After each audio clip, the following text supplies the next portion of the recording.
bipolar.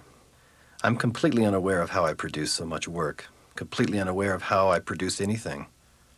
I'm a man of rapid cycles, surged with a myriad of ideas and emotions. As a man, I crave to be outgoing, everyone's friend, but more naturally I'm drawn into shadows. Shadows of solitude hug my social side, but my solitary side reflects into gatherings. I'm halved and halved again, quartered, behind masks drawn round me, yet drawn to being exposed. Not wholly present, not wholly absent, feeling more than the whole of my life, feeling incomplete.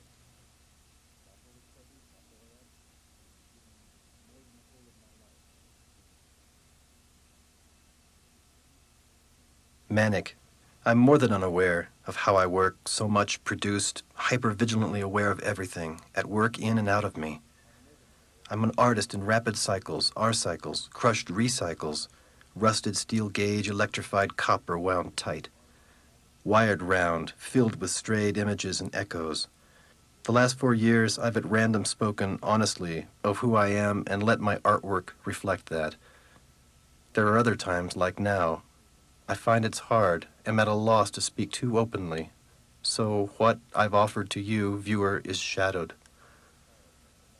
I've drawn a hard curtain of keys round restless juxtaposed icons surfacing beneath my wake, my slumber.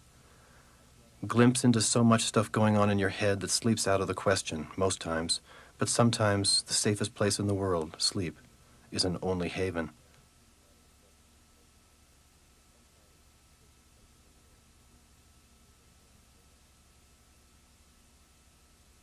Depressed.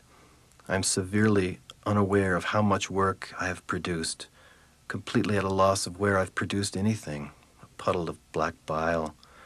Anxious at how I'd have the wherewithal to reproduce, to extract these.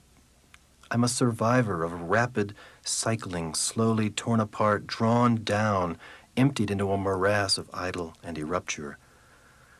For the largest part of my time, here as a graduate student, I've questioned the idea of what a drawing is, or more so, what a drawing can be.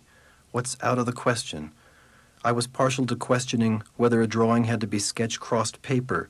Why not in a drawer? Did it have to be hung on the wall? Why not on the floor?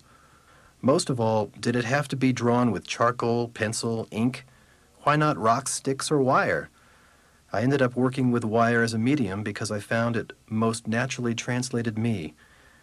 I insisted on two-dimensional wire drawings to keep them from being considered sculpture, but it wasn't long before these two-dimensional drawings were gathered into three-dimensional environments.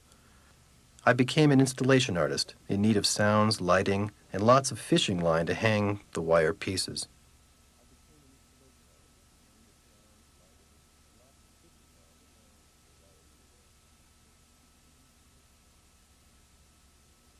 Influenced. I'm becoming aware of how much work is produced by the bipolar. This fire purged work from many influential artists. My influences are the same as many artists, literally the same, the chemical anatomy.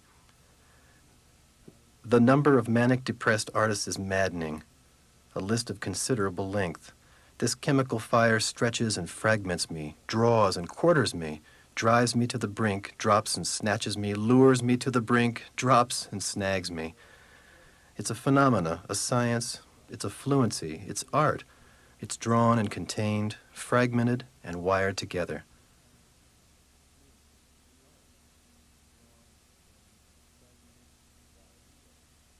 I found out early on that no matter how much planning went into an installation, the work of art began after arriving at the location. The few days given to installing were the most trying, most exciting, most exhausting.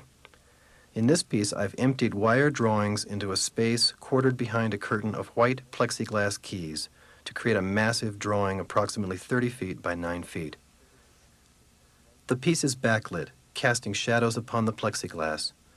In 4 days, I installed into a drawing all these wire pieces that I somehow produced, that I created, pieces that represent me, that bit by bit have created me, finished me off, drawn into my quarters, my rapid cycles of fragmented thoughts, a mind that never sleeps.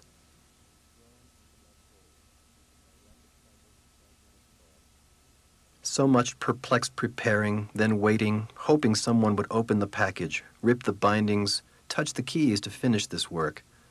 I should have known. Openings aren't for opening. We're scrupulously prepared, browbeaten, don't touch. Well-disciplined disciples of the hands-off tradition. What unknown father sired this art-opening oxymoron? Recurring disappointment, but no surprise to me. I always feel more to offer. Let off too soon, left off in mid-leftovers. Greeted by people glancing sidelong at me as though straightening themselves in a mirror in lieu of seeing into me as through a window. Imagine their surprise if they found no preconception, no stereotype to rail along. Touch, look over the edge with breathless vertigo, peek through the opening with heart-pounding daring, stare with insatiable curiosity. There's so much more to see. Behind the translucent plexiglass wall lies the other half of me. See me, intensely brighter, clear and cluttered, painfully honest. The dream world of a reality apparently tactile, ready to touch if I dare allow it. I hesitate maybe, but would never prohibit. I'm prepared. I would dare disclose a story of any given moment for any given image found round or squared away.